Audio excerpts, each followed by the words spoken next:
Na mvutano umeibuka katika eneo la Mnarani mjini Kilifi kati ya wavuvi wa eneo hilo na kampuni ya Uchina kuhusu umiliki wa gati. Wavuvi wanamuunga mkono mwanajeshi wa zamani wa jeshi la wanamaji la Kenya ambaye sasa ni mtengenezaji wa boti anayetumia sehemu ya gati hilo kujenga meli 4 kubwa za uvuvi kwa ajili ya serikali kupitia mradi wa huduma za meli wa South Sea Services huko Kilifi.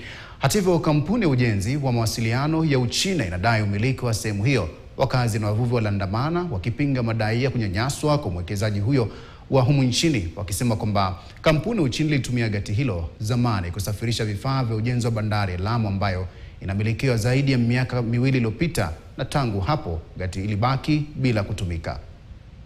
Tatizo ni kwamba hii kampuni ya Wachina ilikuwa imemaliza lizi yake.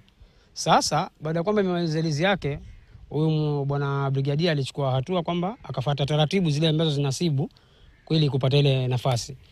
Alichukua taratibu za kufuata paka akapata paka itwaje leseni hapa mahali.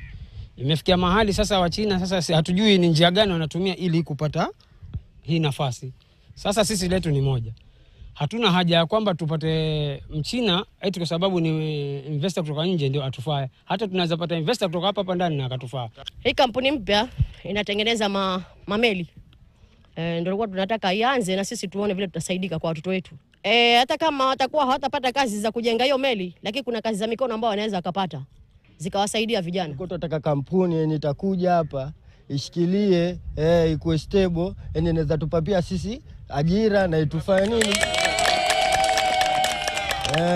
Itusimamie pia kwenye kipato pia sisi tujikimu kimaisha. Mtazamaji, kwa taarifa hiyo ndipo nakamilisha